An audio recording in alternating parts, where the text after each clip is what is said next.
ನಗರ, ಸ್ಥಳೀಯ ಸಂಸ್ಥೆಗಳ ಚುನಾವಣೆ ಹಿನ್ನೆಲೆಯಲ್ಲಿ ಪ್ರತ್ಯೇಕ ಮತಪಟ್ಟಿ ಹಾಗೂ ಬ್ಯಾಲೆಟ್ ಪೇಪರ್ ಬಳಕೆ ಮಹತ್ವದ ನಿರ್ಣಯ.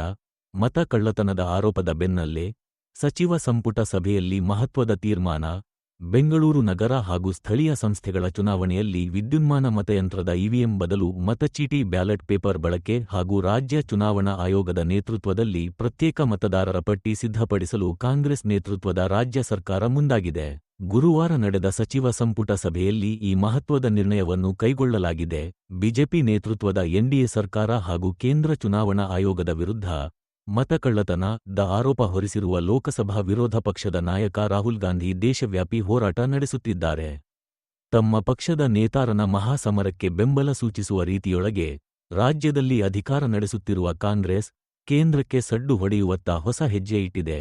ಸಂಪುಟ ಸಭೆ ಬಳಿಕ ಸುದ್ದಿಗೋಷ್ಠಿಯಲ್ಲಿ ಮಾತನಾಡಿದ ಸಂಸದೀಯ ವ್ಯವಹಾರಗಳ ಸಚಿವ H. K. Patil, greater Bengaluru ಪ್ರಾಧಿಕಾರವೂ ಸೇರಿದಂತೆ ಎಲ್ಲ ಸ್ಥಳೀಯ ಸಂಸ್ಥೆಗಳಿಗೆ ಚುನಾವಣೆಗಳಿಗೆ ಹೊಸ ಮತದಾರರ ಪಟ್ಟಿ ಸಿದ್ಧಪಡಿಸಲು ರಾಜ್ಯ ಚುನಾವಣಾ ಆಯೋಗಕ್ಕೆ ಅಧಿಕಾರ ನೀಡಲು ಸರ್ಕಾರ ತೀರ್ಮಾನಿಸಿದೆ ಎಂದರು. ಈ ಚುನಾವಣೆಗಳಲ್ಲಿ ವಿದ್ಯುನ್ಮಾನ ಮತಯಂತ್ರ ಇವಿಎಂ ಬದಲಿಗೆ ಮತಪತ್ರ ಬ್ಯಾಲೆಟ್ ಪೇಪರ್ ಬಳಸಿ ಮತ ಚಲಾಯಿಸುವ ವ್ಯವಸ್ಥೆಯನ್ನು ಜಾರಿ ಮಾಡಲು ನಿರ್ಧರಿಸಲಾಗಿದೆ ಎಂದು ಹೇಳಿದರು.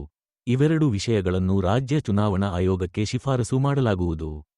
ಮತದಾರರ ಪಟ್ಟಿ ಪರಿಷ್ಕರಿಸಿ ಹೊಸ ಪಟ್ಟಿ ತಯಾರಿಸಲು ಕಾಯ್ದೆಗೆ ಅಗತ್ಯ ತಿದ್ದುಪಡಿಗಳನ್ನು ಮಾಡಿ ಹೊಸ ನಿಯಮಾವಳಿಗಳನ್ನು ರೂಪಿಸಲಾಗುವುದು ಎಂದರು.